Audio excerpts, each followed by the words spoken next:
Good morning, student. Today we will discuss our next topic, and it is the last topic of the chapter, that is apiculture, or we can say it beekeeping. इसको हम क्या बोल देते हैं बेटा? Beekeeping भी बोल देते हैं. Beekeeping is basically when we rear the honeybees for their products. That is called as beekeeping. तो rearing and caring of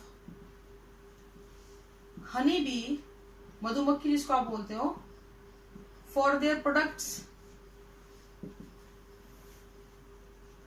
is called as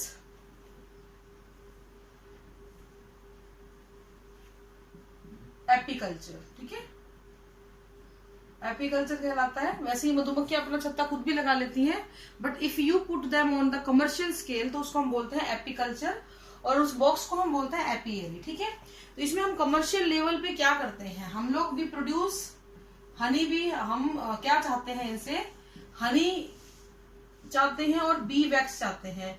इसके अलावा प्रोपोलिस और कुछ न्यूट्रिएंट्स जो है वो भी इसके पास काफी ज्यादा होते हैं. तो वो ये होता है मेनली हमारा ऑब्जेक्टिव कि हम एपीकल्चर को प्रमोट करें, क्योंकि कमर्शियल लेवल पे हमें इन चीजों को प्राप्त करते हैं. सबसे इंपॉर्टेंट चीज होती है बेटा कि जो बी कीपिंग है, it is a low investment process.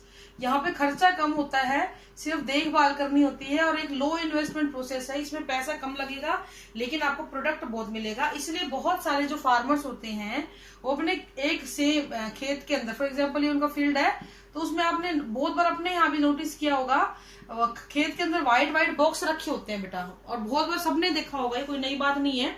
In boxes को ही हम एपियरी बोलते हैं, जिनके अंदर मधुमक्खियों को पाला जाता है और उनसे शहद को इकट्ठा किया जाता है. तो मेनली हम लोग इसीलिए इसको पालते हैं ताकि हमारा इंटीग्रेटेड अप्रोच बन गई. एक तो कि खेती बाड़ी भी हो गई, हनी प्रोडक्ट भी आ गया. तो आपको कोई भी फार्मर एक्स्ट्रा इनकम के लिए, फार्मर जो है फॉर एक्स्ट्रा इनकम इन चीजों को पालते हैं और इसको रियर करवाते हैं, ताकि उनकी सेम पीस ऑफ लैंड से आपको अच्छे से अच्छी चीज मिल सके. एक तो पॉलिनेशन में हेल्प कर देंगी, दूसरा क्या होगा बेटा, आपका जो प्रोडक्ट है हनी वगैरह उसको आप बेच के पैसे कमा लेते हो. ठीक है, इसके अलावा एक चीज और होती है कि ये किस वैरायटी को आप लोग यूज करोगे, किसको नहीं करते हो. देखो हनी बीज की जो वैरायटीज होती हैं उसमें लोकल वैरायटी जो आती है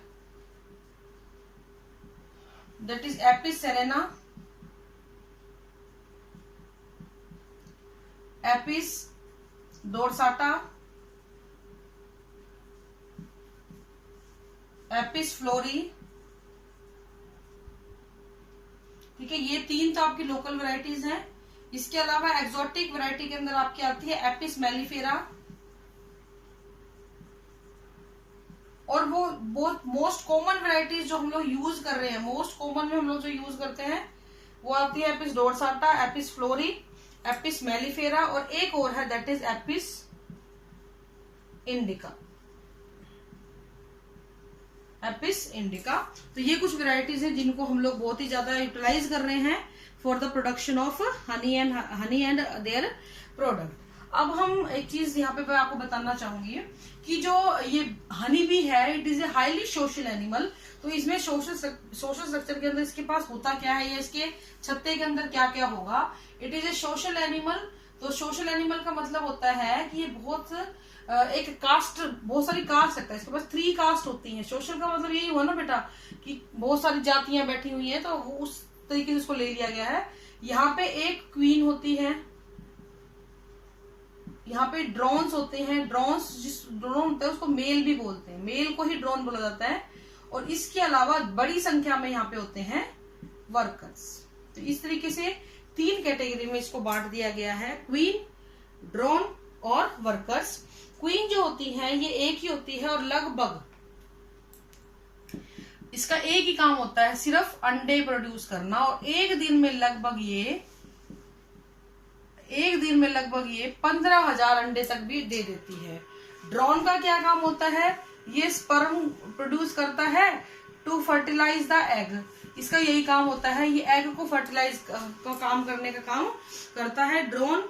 अपना इसका लाइफ स्पैन भी थोड़ा होता है, 57 डेज का इसका लाइफ स्पैन होता है, और फर्टिलाइजेशन करना ही इसका मेन ऑब्जेक्टिव है. तो रही वर्कर्स, वर्कर्स जो हैं वो सबसे ज्यादा काम करती हैं। ये आपका जो बी हाइव होता है, जो छत्ता होता है, उसकी केयर करना, उसको बनाना, उसमें हनी इकट्ठा करना, एनिमी से सुरक्षा करना, छोटे बच्चों जो छोटे छोटे लार्वा हैं उनको पालना पोसना, नरिशमेंट देना उनको।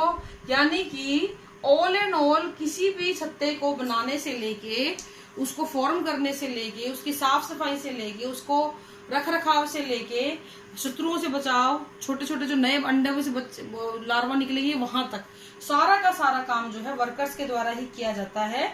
और जो है वर्कर्स होते हैं ये बहुत ही बड़े पैमाने पे अपना काम करते होते हैं। ठीक है, वर्कर्स लगभग 10 से 20 हजार होती है। और ये होते क्या है बेसिकली, ये होती है बेटा स्टेराइल फीमेल। तो क्वीन भी फीमेल, वर्कर्स भी फीमेल, लेकिन वर्कर्स जो होते हैं ये आगे अंडे पैदा नहीं कर सकते, जबकि क्वीन जो है वो अंडे पैदा कर सकती है। मेल का एक ही काम है fertilisation of egg, sperm produce करके। क्वीन का काम है अंडे पैदा करना, ड्रोन का काम है स्पर्म पैदा करना। लेकिन वर्कर्स का काम सारा कुछ है, वो सारा काम करते हैं छत्ते के अंदर जो भी जरूरी काम होते हैं। तो ये इसका एक सोशल स्ट्रक्चर होता है। वेराइटीज हम आपको बता चुके। नाउ एपियरी या इसकी जो वो होती है कमर्शियल प्रोडक्शन जब हम करते हैं तो उसको हम एपियरी बोलते हैं। इसमें बड़े बड़े बॉक्स होते हैं जिनके अंदर शीट्स लगी होती हैं बहुत सारी। उन शीट्स के ऊपर मोम की एक लेयरिंग चढ़ी होती है, सो दैट इजीली मतलब हनी कॉम्ब स्ट्रक्चर तरीके से बने होती है। इस तरीके से मोम जो है इस तरीके से बॉक्स से बने होते हैं। उस प्लेट के ऊपर से छोटे छोटे खाने बने होते हैं ताकि मधुमक्खी इजीली उसके अंदर रह सके। इस तरीके से हनी कॉम्ब बोलते हैं इसको। और ये जो है मेंटेन करना इनको आसान होता है। जिस भी बंदे ने करनी है उनको वो बॉक्स खरीदने पड़ते हैं और मधुमक्खियां उसके अंदर पालनी पड़ती है। Now the importance of Honey. Honey हमारे लिए इतना जरूरी क्यों है? इम्पोर्टेंस ऑफ हनी, तो इसमें क्या होता है, इसमें आयरन और कैल्शियम होता है और ये रिच सोर्स ऑफ एनर्जी है। सबसे पहली बात, रिच सोर्स ऑफ एनर्जी। ठीक है, इसमें आयरन और कैल्शियम होते हैं।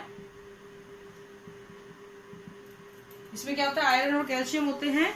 ये ब्लड प्यूरिफायर की तरह काम करता है, ब्लड प्यूरिफायर की तरह काम करता है। इसकी मेडिसिनल वैल्यू काफी होती है, हाई मेडिसिनल वैल्यू। ठीक है, डाइजेस्टिव सिस्टम को अफेक्ट करता, हेल्प करता है ट्रीटमेंट में, डाइजेस्टिव सिस्टम में हेल्प करता है। इसके अलावा ये लीवर की कोई डिजीज है उसको भी इफेक्ट करता है, उसको भी सही करता है। लीवर एलिमेंट को भी ये क्योर कर देता है। इसके अलावा एनर्जी है, यानी कि शुगर यहाँ पे बहुत ज्यादा मिलेगी। तो these are some importance of honey. अगर हम वैक्स की बात करें तो बेटा जितनी भी ये डेकोरेटिव कैंडल्स आती हैं उनके अंदर इसको यूज किया जाता है। ये बहुत महंगी आती हैं, अपने जैसे लोग तो ये खरीदते भी नहीं है। ठीक है, इसके अलावा जो भी हाई कॉस्मेटिक्स आते हैं ना, जो ये क्रीम वगैरह, लिपस्टिक और ये सब जो आता है, कॉस्मेटिक्स के अंदर भी इसका काफी ज्यादा यूज किया जाता है। तो ये डेकोरेटिव कैंडल बनाने में और कॉस्मेटिक्स बनाने में, तो डेकोरेटिव कैंडल और कॉस्मेटिक्स ये दो इसके यूज होते हैं। बाकी जो प्रोपोलिस वगैरह है वो एज ए न्यूट्रिएंट सप्लीमेंट उनको लिया जाता है। तो इस तरीके से जो ऑर्गेनिज्म है उनको बनाया, ये जो सॉरी इस तरीके से हनी और वीवैक्स को यूज करेंगे। Propolis is just for the nutrient supplement. दवाइयां आती हैं इसकी बाकायदा, पोलन इनके जो पोलन के लिए इकट्ठे करे होते हैं ना, उनकी दवाइयां आती हैं, उनको लिया जाता है हेल्थ सप्लीमेंट की तरह यूज किया जाता है। तो they are using as health supplement. ठीक है बेटा, तो ये आपका बी कीपिंग जो है यहाँ पे कंप्लीट हो गया है और आपका चैप्टर भी यहाँ पे कंप्लीट हो गया है। और this is all for today. Thank you and have a nice day.